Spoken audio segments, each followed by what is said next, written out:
And we are back, everyone. Welcome back. A baseball season yet to begin, but we are getting it started tomorrow. Not going to count the overseas stuff as part of it, but we are back in business. Welcome back to the channel. It has been way too long. So let's see who's in the chat and get this discussion going. It's going to be a little bit different. We're just going to kind of kick it back and talk about kind of the things that jump out at me, some preseason storylines, at least just for a couple hours, kind of get the juices going, get your minds thinking in the right direction.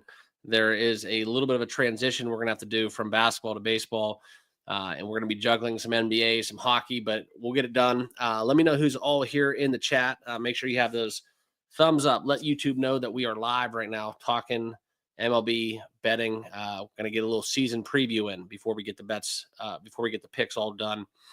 That will be out a little bit later. You guys will have that for tomorrow morning. So who is in the chat right now? Let's get some people saying what's up. Wait for this thing to fill up. Bong Tokes in the house.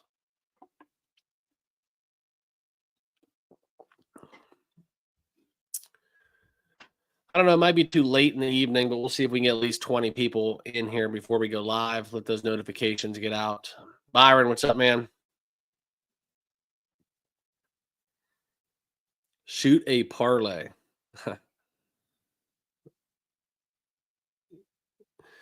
Yeah, Shohei's going to be on. He's going to be playing two ways this year. We'll see what happens with that one. But let's get into some of the chatter before I get the picks going. I want to talk some just brief win totals, kind of predictions, go into some divisional stuff, as well as kind of some futures markets that I want to talk about. Aaron, what's up, man? We are... Get those thumbs up for me if you can.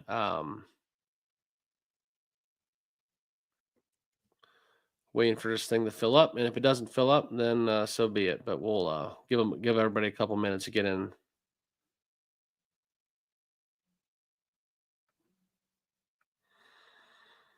So yeah, what's that one, Bong Tokes? What you got? Adding in 30 bags.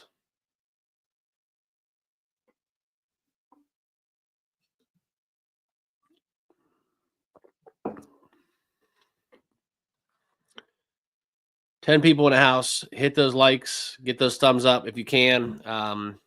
We're gonna talk some baseball. Get this one going. I'm just waiting for this room to fill up a little bit before I get rolling. Yeah. So we'll kind of just start kind of my mindset early on in the season. First week, 2 weeks, kind of feeling it out unless we get some token spots. And what I mean by that is we're going to be feeling out kind of a couple things, right? I want to kind of know where mindsets of managers are. You got to remember something. This is a 162 game season. Major League Baseball starting pitchers, relievers, they're very expensive. They're very expensive commodities. So if anybody's out there tomorrow thinking that, you're going to get Skeens going, full game, complete game, some coaches will be like that, but for the most part, I think that gets a little bit more flack from upper management than it did in prior decades, I should say.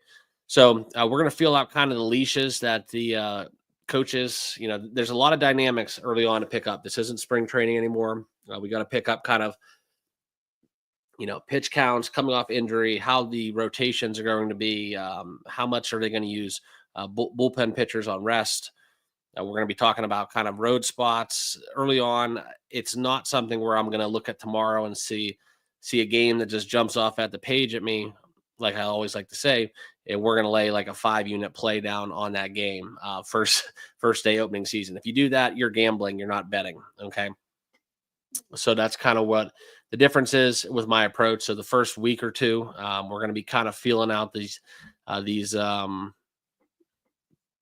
games. I will get into some of the individual games, Byron. I wanted to just talk about kind of where we're at, kind kind of where I'm at, where I see kind of some of these rankings. Okay.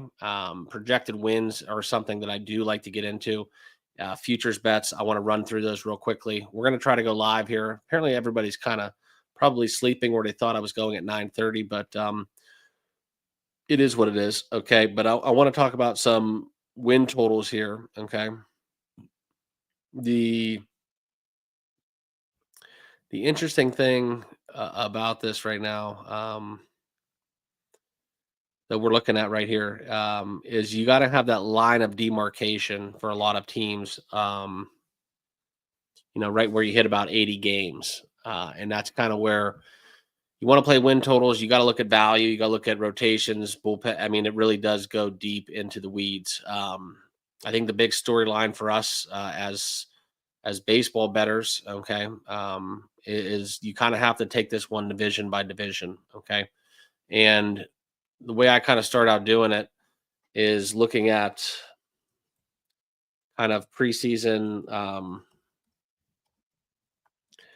kind of how these divisions stack up. Okay, first and foremost, as we go into the American League East, that's going to be one that I think a lot of people have their eyes on. Okay, the reason being is the Yankees are in some form or fashion depleted, and what I mean by that is, Soto's gone, dealt some pitchers, didn't really sign anything enough to push my envelope. For me and my money guys, the Orioles are the team that are the question mark. They lost Corbin Burns.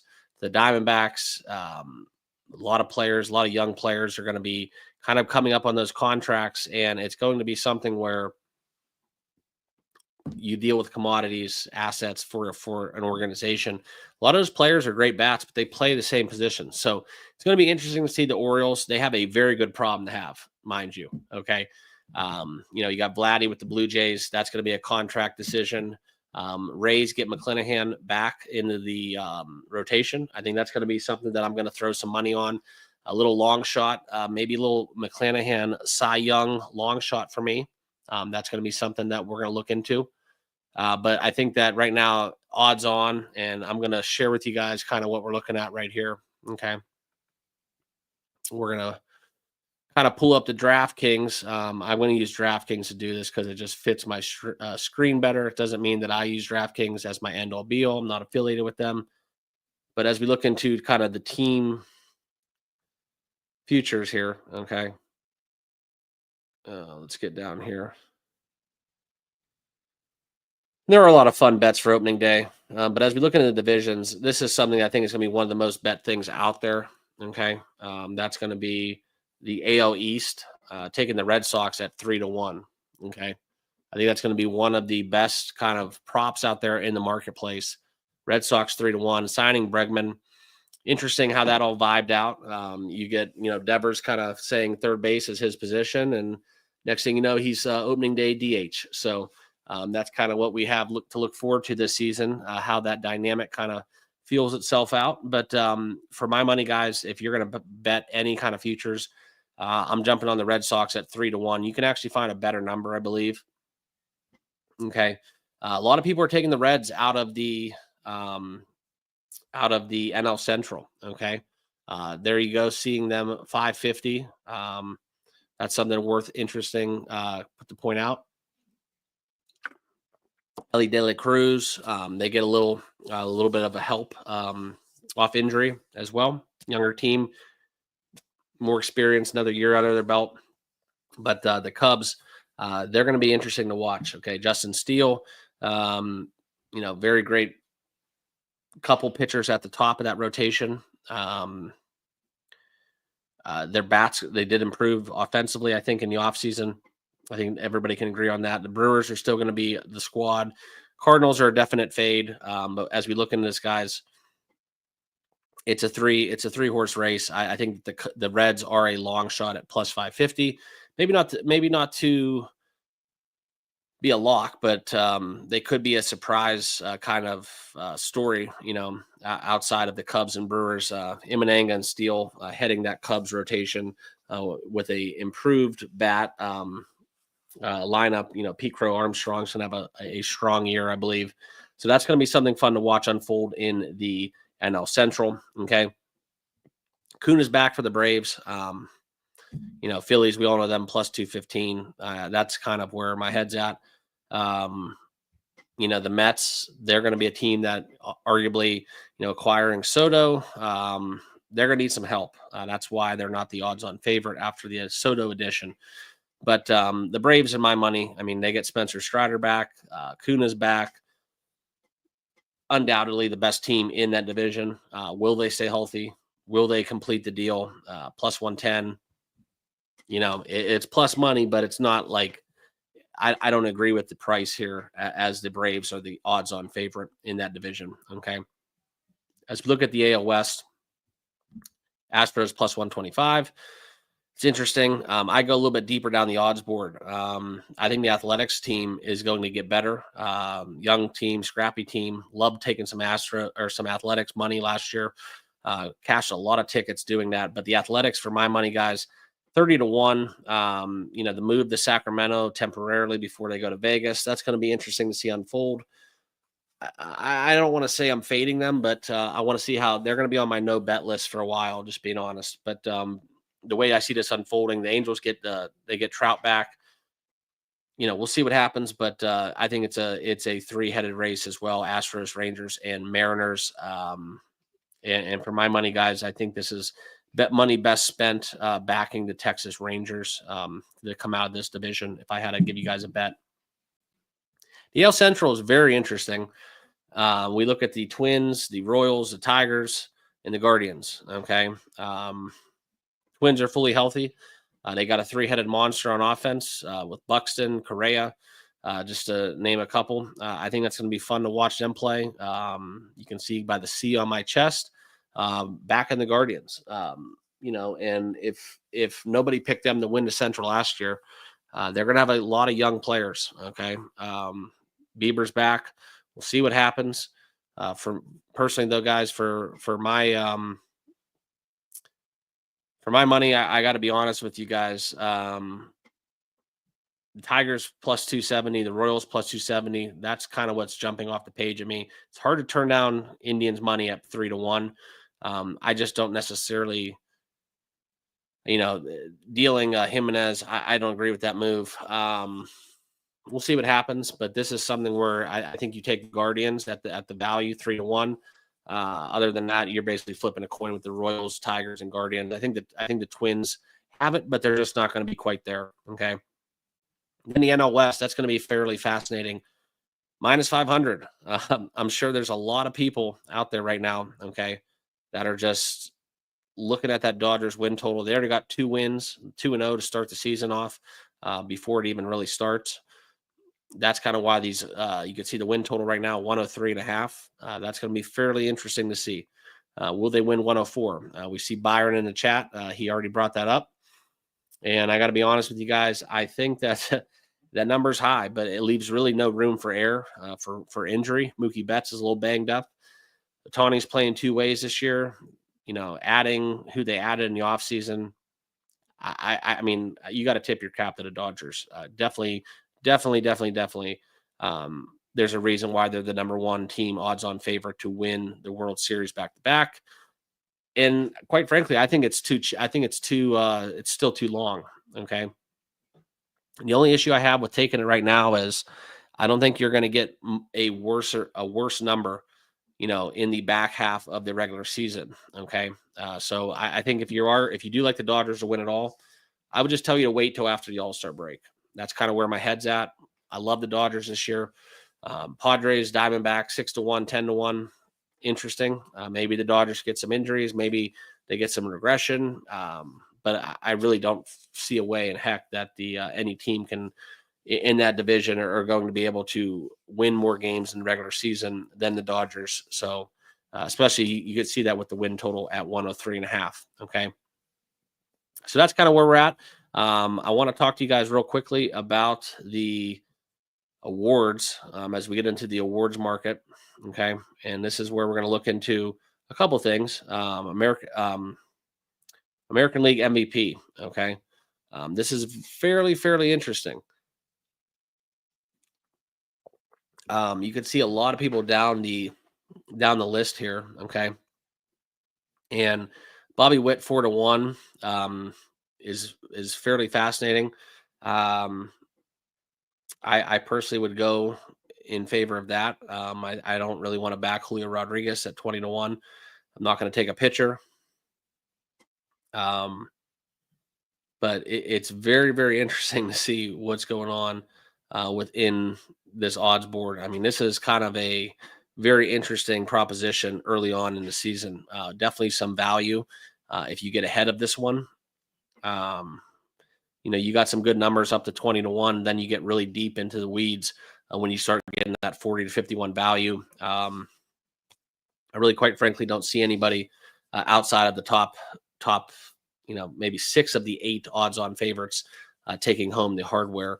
But I think that from a statistical perspective, Bobby Witt at 4-1. I don't know how reluctant they're going to be able to give it to a Royals player, but I definitely would be backing him over Aaron Judge. You could talk Gunnar Henderson possibly early on in his career having a shot. Jordan Alvarez, he's going to post 300 average potential, triple crown even within Jordan. But this is going to be something where I think it's really just going to be, Julio Rodriguez at 20-1. Maybe he has a bounce back year. But I think Bobby Witt or Gunnar Henderson would be my favorite for the AL MVP. Okay. Next, and it is kind of fascinating to see how many Indians Guardians are on this list being offered right now. John Kenzie Noel is actually on the list at 100-1, which is actually really fascinating. More of a favorite than Giancarlo Stanton. So keep that in mind as you guys are making your futures plays. This is a evolving leaderboard. Okay. And then obviously, guys, Ohtani plus 170. I want to turn my attention though to Fernando Tatis. Okay.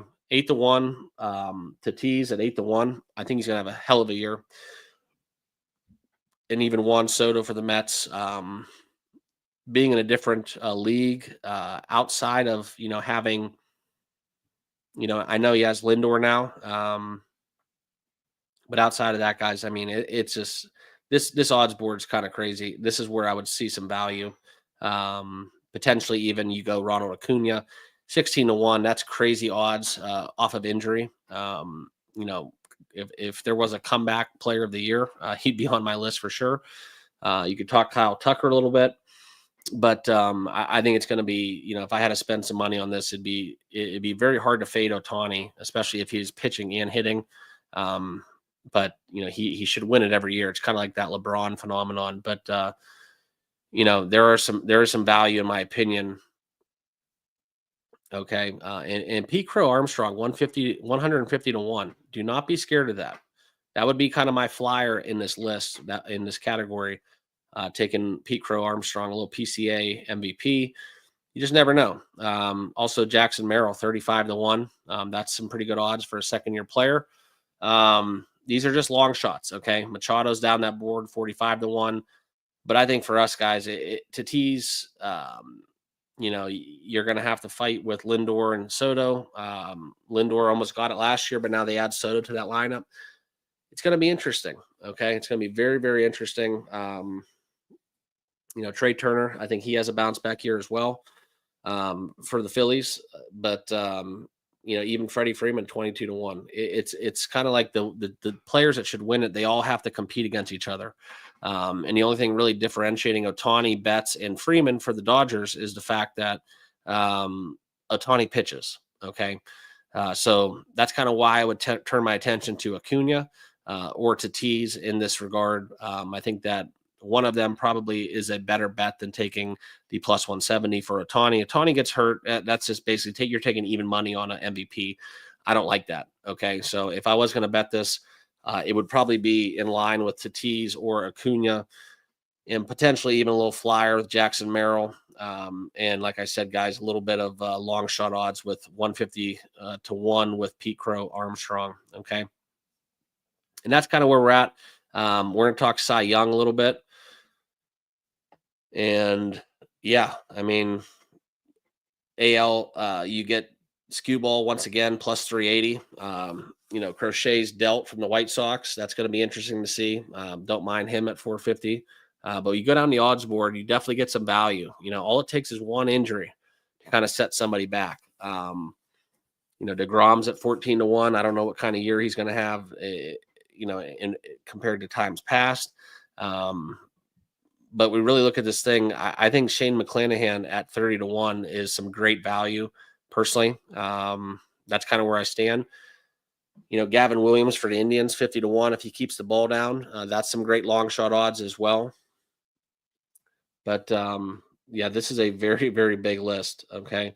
It's going to be interesting to see play out. I don't think that a reliever gets it. So, the Mason Miller and the Emmanuel Clases of the world kind of would take him off of this list. But I think this is a very interesting market for the AL. And that's kind of where I would lend to, staying within McClanahan. I do like that odds. It's kind of a risky bet off of, Tommy John. Also, Framber Valdez, 17-1. But there's a reason why skew ball plus 380. Reagan's for the Royals, maybe at 10-1 odds. I would get involved with as well. Just kind of how I feel about it, right? Maybe even some Seth Lugo at 45-1 to go alongside Gavin Williams in that kind of range. But I think this is where you just take a flyer on McClanahan and just roll the dice. And I don't really want to play a Cy Young at plus 380, albeit skew ball deserves to be the odds-on favorite. Okay, in the NL it's a little different. Skeens is 3-1. Outside of that, guys, I think that there is a conversation to be had about potentially Shota Imanaga 30-1. I think you can find better numbers out there, and a little bit deeper. You talk about kind of the Braves and who they get back. I think that's a potential. Definitely not going to play Ohtani 30-1. I don't know really Skeens how much of a how many innings he's going to get to be relative enough, but 3-1, there's a reason why he's odds on favorite. For me, my money would probably be Paul Skeens. And then, Sale had a great year last year. Can't deny that. And then from there, guys, I think that you go into the Shota Imanaga category, and possibly even Yamamoto at 25-1. I kind of like a little bit. But outside of that, this is really wide open if Skeens doesn't get it, in my opinion. So probably going to stay away from this one. Okay. So that's kind of it. I'll open up the chat. I know there's only 8 people in here. It's kind of late in the evening. Sure, everybody's kind of busy doing other things, but I wanted to kind of talk all this stuff before we get going on the season. Do you guys have anything you want? Any questions? Feel free to drop them. I'm going to be making my video for my picks tomorrow once we get done with this, and I'll put that up on YouTube for you guys to watch as soon as possible. Do you guys have anything else for me in this regard?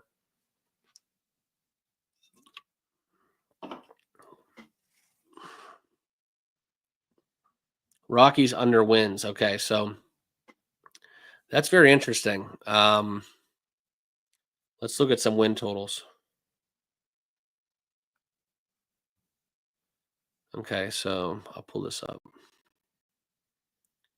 All right, so we look at the Rockies. They're going to be a little scrappy bunch, but the interesting thing about the Rockies, 58.5. I want to tell you guys kind of how I feel about them, because they play in a very interesting ballpark. Okay, and that's kind of where a lot of people. I do see some value. That's kind of why it's juiced up to the over. I think they get 60 wins personally.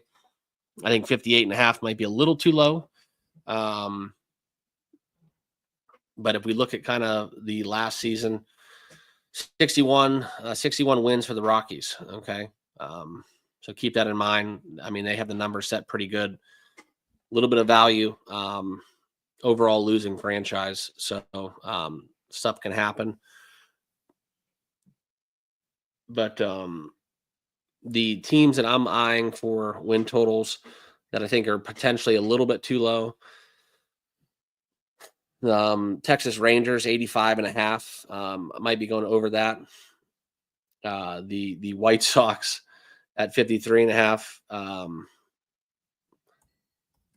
That's kind of interesting. You look back at last year, 41 wins. Okay. I probably would go under the 53.5. I think they're a little bit better than last year, but I don't think they get 54 wins. So I would go under 53.5 with the White Sox. That kind of stands out as being a little too high. You could take the under with the Angels. I would probably bet more that Trout does not stay healthy, if we're being honest with ourselves.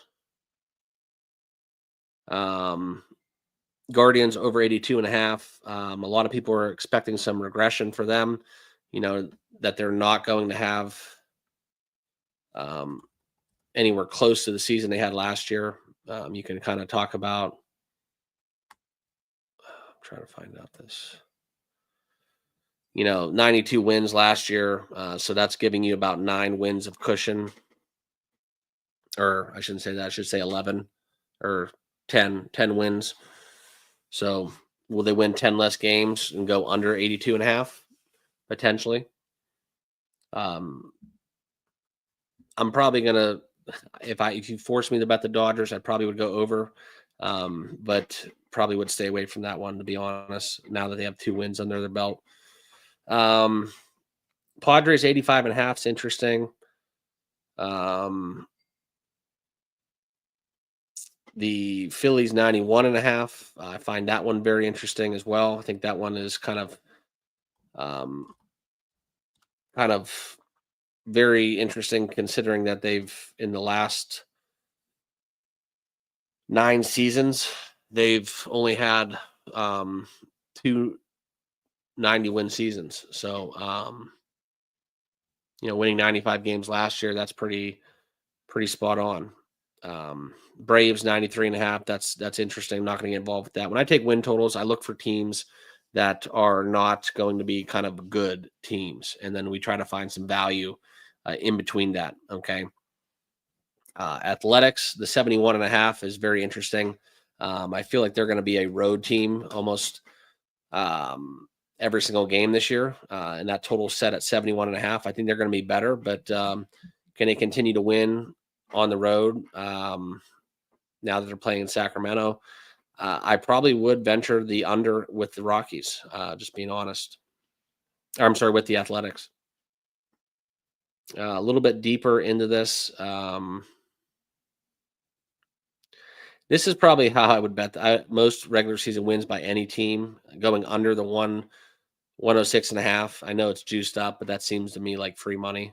Just saying that nobody wins 107 games, if we're going to be honest. Cardinals going under 76.5. That does stand out to me a little bit. The Yankees probably would go. I would like to see this being set at 90. I don't think the Yankees get 90 wins, but they might land right on 90. So I don't like it at 89.5. The Cubs are an interesting one. Brewers are an interesting one. The NL, this NL division definitely does kind of intrigue me. The Cubs going over 85.5. I probably would look into the Brewers potentially over 83.5. Reds over 78.5. I think is a better bet than taking them in division to win at those great odds. And probably go over with the Red Sox as well. But I don't like to play these, to be honest with you. I kind of just look for some of the outliers and go take 2 or 3. And I look more for under the win totals than over the win totals, just to be honest. And that's basically how I go about it. So we covered basically everything, all the awards markets, Cy Young, MVP. I personally think Rookie of the Year is, if we look at this, it's kind of hard to bet because you don't know when these guys are going to get called up. You don't know kind of how many, they don't have to play the full season to be eligible, but you just don't really, quite frankly, know what we're looking at. The odds on favorites right now, Cam Smith and Christian Camel. I kind of would go down the list a little bit. 50 to 1, maybe Travis Bazana. We're going to get involved with the Guardians, because a lot of these longer shots right down the board, when they get called up, this could go from 50 to 1 to 10 to 1. Okay. So keep that in mind. That's kind of what we saw happen last year with Skeens. So always monitor the rookie of the year market, but usually it's not the guy at the top, if we're being honest. And that's kind of where you look into this. Dylan Cruz versus Sasaki, you get the whole Ichiro kind of deal. He's a rookie in the MLB, but not really a rookie. But outside of him, I'd probably be Dylan Cruz at plus 300. But I that's just kind of how I feel about it. Yeah. So, but Brady House 70 to 1. If he gets called up, if he gets time, gets action, does well, that's going to go from 70 to 1 to sub 10 instantly. So keep that in mind. That's kind of what we look for if you want to find a flyer within these rookie of the year markets. All right. Anything else? You guys got any comments, concerns, questions? Speak now, forever hold your peace.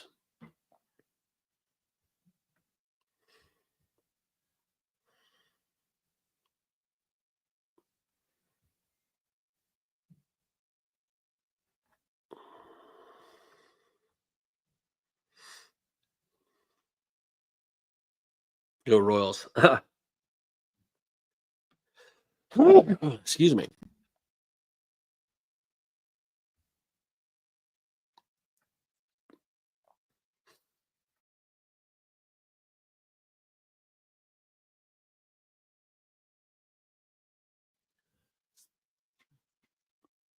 Anybody out there?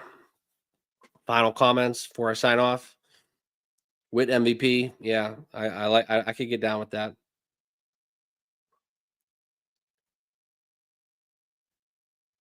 It's a long season. Just being honest. So keep that in mind. Like I said, I don't go crazy first week or two. Half units, partial units. Some spots I will go full unit, but I kind of just ease my way into it, because you just quite frankly don't know the unknowns until we get some stats. Baseball's majority stats.